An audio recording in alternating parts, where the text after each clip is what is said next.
welcome back to my channel. It's your girl tramsue here, and I'm back again with another video for you guys. So in today's video, I will be telling you guys about all the financial stuff about studying abroad. More importantly, the pre-study abroad, and then I'm going to be doing another video on during study abroad and how much money I think you need altogether and how much money I think you need to get started. So first and foremost, I just want to thank you guys so much for supporting me and watching all my videos and all my content, because it really helps me out. Because a lot of you think I'm just out here balling and just spending thousands and thousands of dollars, but I'm going to actually give a breakdown of everything to the cent of how I was able to do this. So don't think that you can't do this because, you know, your family's not rich or your family isn't well off.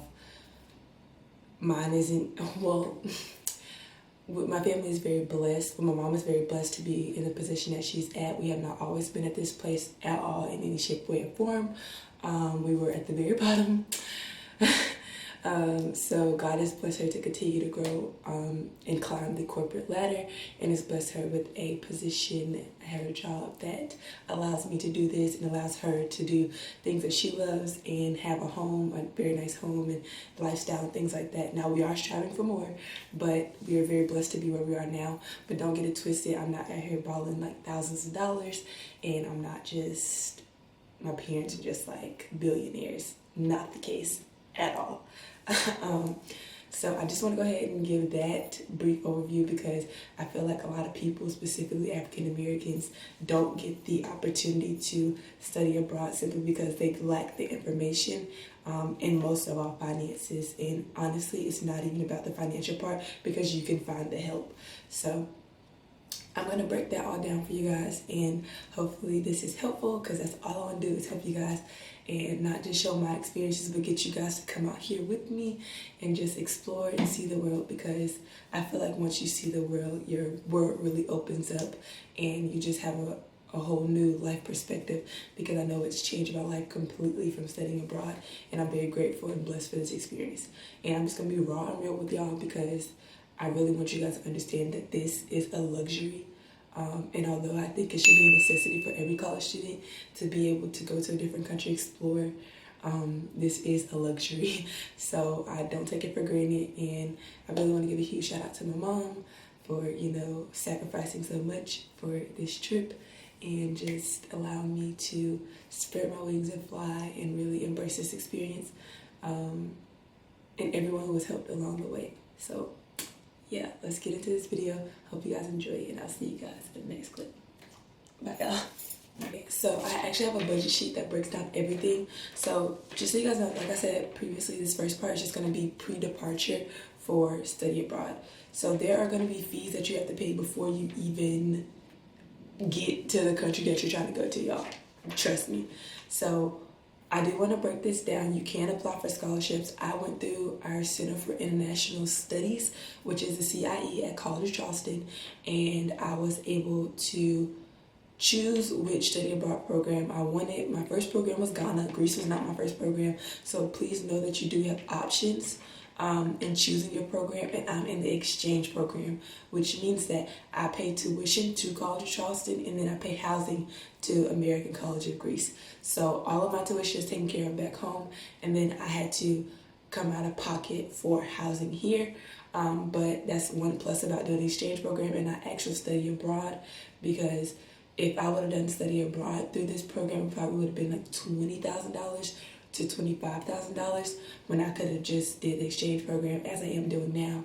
And it's still expensive, and I'm going to give you guys how much I've spent so far, but pre-departure. So one of the things that you're going to need, of course, off rip, is your passport. So I paid $120 for my passport. I had a passport previously, but it did expire, and the only reason why I paid $120 for my passport is because I had to get it express mail, because I needed my passport to get my visa. So it cost me $120, and that was out of pocket. My money, $100 for the passport. But usually a passport, if it's your first time getting a passport, it usually costs like $100, and it comes within like 4 to 6 weeks. If you do a renewal passport, I think it costs like $75. So the next time I get my passport, like once I run out of room in this passport, I just get it renewed, because it lasts for 10 years. But I'm pretty sure I'm going to run out of space before 10 years is up. So it'll probably be like $80-$90, and I'll just wait that 4 to 6 weeks to get it. So just so you know, and for your passport, you need like your birth certificate, I like driver's license, and like some other form of ID. It's really easy to get your passport, and you just go to like a post office or something. And so the next thing I had to get was my visa. So my visa was $105 out of pocket, out of my own money. And basically what a visa is stating that you can live in this country for a certain amount of time. So they have a difference in visas. So say if you're getting a family visa, which just means that you're going to visit family for like a family reunion for a few months or whatever the case may be, that's a different price. And then if you're a student, it's called like a D Schengen visa or something like that. For Greece specifically, it's $105. And when you go get your visa, you have to go to a consulate. So I went to the consulate of Greece in Atlanta because that was the closest one to me. And I had to provide paperwork for my school, proof of residency. I had to go to a doctor to tell them, to show that I don't have any communicable diseases. It was like a list of 12 things that I had to get before I could even schedule my appointment for the consulate of Greece. So they'll give you a checklist, and usually your abroad school will give you a checklist and walk you through that. And just to say, my abroad school was really helpful in that. I wouldn't say my home school was helpful at all in the process of getting abroad. They just basically like threw the info at you and you had to do it yourself, which I did not like at all. But my study abroad school, ACG, was very, very helpful, and I highly recommend it. So had to get my visa. And like I said, I had to go to Atlanta because that was the closest place. So they have different ones, and you just have to travel to the one that's closest to you. And you're supposed to have a quote-unquote interview, but I didn't have an interview at all. I just basically went to the consulate, gave them my paperwork, had to sit there for a few minutes for them to process it, and then I had to pay my money, and then we left. So it was like a 30-minute session that I drove like 3.5 hours for. So me and Janae went there. I probably inserted like a picture over here of us going, and then I had to get insurance. I had to get travel insurance. So basically this insurance covers up to like $50,000 of accidents or whatever the case may be that could happen while you're studying abroad. I haven't had to use my insurance at all, but on Janae's behalf, she has had to use it because of health issues per se. So yeah, it does come in handy. You do need it. The school usually provides it, but to get my visa, I had to buy my own insurance because my school was way behind on schedule in getting us our visas. Like we didn't get, not visas, but getting us our insurance. We didn't get our insurance until like 2 to 3 weeks before we left.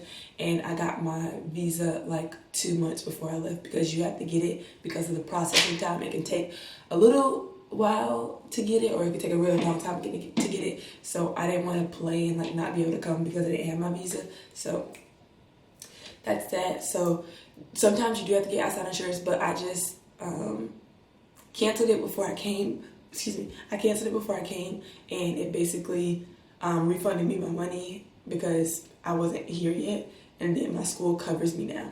So they'll give you like a printout of your insurance card, the insurance policy number, or something like that for all your travel insurance, and then you just print it out. And I have copies of everything before. I made copies of everything before I left. So I have like copies of my passport, copies of my debit and credit cards. I have copies of my insurance, like all that stuff. I just made copies because just in case I get caught up in like TSA or whatever, I want them to know that I have all my information. Okay, and then I had to pay my security deposit, which was $250. So I had to pay a housing security deposit to stay in my apartment. So I live in an apartment with 10 girls, and it's 6 bedrooms, really huge kitchen, really huge living area, and 4 bathrooms. I live in a double with Janaea, which is my best friend. If you don't know, go watch the vlogs. I live in a double, so this room, I'll get into that a little bit later, but the housing deposit was $250, and you do get that back as long as you don't break anything, and your room isn't a mess when you leave. So you do get that back, just so you guys know. And then for housing, my housing was $4,980. So like I said previously, I didn't have to worry about tuition at all. I just had to make sure that I could cover my housing. So housing was basically $5,000 out of pocket, and that had to be covered. Shout out to my mama, because my mama paid my housing because your girl just don't have $5,000 laying around. So like I said, this is a luxury, and I do think you need to save for it. So say you want to study abroad your junior year, you need to start saving your freshman year, or if you want to study your sophomore year. And if you know you want to study abroad, start saving your senior year of high school, because it is pretty expensive.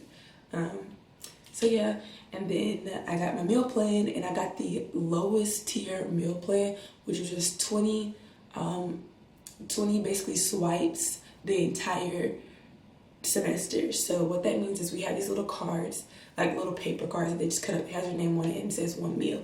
And our cafe, oh my gosh, y'all, our cafe is the bomb. Like, they serve salmon, they serve burritos, they serve omelets, and it's all made to order. So if you want an omelet with like no avocado or bacon or cheese, like, you get to tell them what you do or don't want. And I just think that's the bomb. And it comes with fries and like all these different sauces, and so glad I got that. So my meal plan cost $146, and I got the lowest tier. And I did that because, one, I didn't want to pay for a meal plan, I didn't like the food, and two, it was the cheapest, and I knew I would be meal prepping because gotta get those gains. Y'all can't see my muscles, but gotta get those gains. So yeah, we do go to the cafe like once or twice a week, and I haven't run out of meal tickets yet. So you can just base that off of what you want. But if you know you cannot cook, get the highest meal plan. If you can cook a little bit, I will go midway and get like 50 to 75 to last you a semester. But I know that I can and very well capable of cooking. I cook about every week, every other week, if not every other day. So I'm very familiar with going to the grocery store, all that. So that's up to you, but my meal plan was $146 for the cheapest one. And then my ticket over here was $1,300. That's $1,300. And it could have been cheaper. It could have been $300 because I could have bought it 6 months in advance. But the reason why I didn't get my ticket earlier was because I didn't want to get it and my visa got rejected. I didn't want to get it and I couldn't come over here. So I wanted to make sure that I had all my documents. I was good to go before I bought my ticket. So I bought my ticket like 2 weeks before I came, which is not a good idea. I would highly suggest you go ahead and buy it before you get your visa. Simply because 9 times out of 10, you're going to get your visa. As long as everything checks out. Like I said, there are certain things that you have to do before you get your visa. But if you have all those things and you pay the money, you're going to get your visa. So I would suggest buying that ticket early, like super early. As soon as you get accepted to the school, I'll go ahead and just buy the ticket, because I know some people get like $250 for the ticket round trip, and I paid $1,300 because I decided to wait. So that is what I would suggest. And then I'm just going to go into as soon as I got here. So this is like school-wise and transportation. So as soon as I got here, we did use taxi services because we didn't know we could use the metro and just pay like one flat fee kind of sort of, and just use that for like the months that we were here. So from the point that we got here until we got our metro cards, we spent $76.61 in the first 2 weeks in taxis, because we had to get to and fro places. And yeah, so getting to and from the airport was like $20-$30. And then just like going to the grocery store and other things like that, it gets pretty expensive. And then for my books, I paid $168.85 for my books, because you do have to buy books. Like, you still do kind of have to go to class. I mean, you don't have to, but it's advised, because I mean, that's why you're here. So had to get my books. I didn't use I don't really use my books. I actually returned one and got my money back for that, and now I'm only using one book, and I'm probably going to sell that book before I leave. So it wasn't worth $168 because I had to go through a European book company. So I would just suggest using Check or using Amazon Books, and then bringing the books with you, because if I would have bought the books back home, I would have only spent $40 to rent it, and then I would have just returned them in May, because I get back in April, so I would have had plenty of time to return my books. I just wasn't thinking. So I honestly played myself, and yeah. So then, like I said, we did go get a Metro card. So the Metro card is $55.59 for 30 days. So I'm actually going to renew my Metro card again for another 30 days. So I have to pay another $55.59. And that basically gives you free access, well, not free, but it gets you access to all public transportation. So you can use the Metro, you can use the buses, you can pretty much use anything that's like not a taxi or a car. And you just swipe your little card. It's a personalized card, so it has your picture on it, has a number on it, and you just go back downtown Athens to renew it and recharge it. So that's really good if you're ever studying abroad and they have public transportation. Get a Metro card. It's way easier than spending money on taxis. Like, do not waste your money on taxis if you don't have to. And then for groceries, when I first got here, like the first month, I spent about $300 on groceries. So for that first trip, we kind of had to get everything. So that involved like seasonings, bread, blender. Like, I didn't buy the blender and they bought the blender, but just things like that. Like, we had to get utensils, like, well, not utensils, like they already had some, but other stuff that we like to use, we had to go ahead and buy that ourselves. And of course, I can get pretty pricey. So I spent about $300 the first month in groceries, which honestly isn't bad because back home we spend that in like a week for groceries. So that's good. So I'm actually gonna add all this up and show you guys how much I spent before I got here, and then like 2 to 4 weeks after arriving here. So I'm gonna go ahead and do that quick math. All right, y'all. So from pre-departure until my first 2 to 4 weeks here, this is the total amount of money spent. Now that does not include going out to eat. That does not include going to get something from Forever 21, which I haven't done yet. But that's just an estimate of pre-departure and like the bare necessities for study abroad and what I spent the first 2 weeks and then pre-departure. So I really hope this video was helpful and just gives you guys a rough estimate and a realistic view of how much studying abroad really is. This is not to scare you away, but I really want you guys to understand that if you want to do this, you have to be committed, and you really, really need to budget. Okay, so that's it for me. I really hope you guys enjoyed this video. I hope it's very informative. If you have any other questions that you want me to answer in a future video, leave them down in the comment section below. I really want to help you guys see the world just as I'm doing. So yeah, like I said, if you have any questions, just leave them down below. Either I'll answer them in the comments, or if there are too many questions, I'll just make another video about it. So don't forget to like, subscribe, and comment how you feel in the comment section below. And always, always, always travel and stay prayed up. Stay motivated. And I'll see you guys in my next one. Bye, y'all.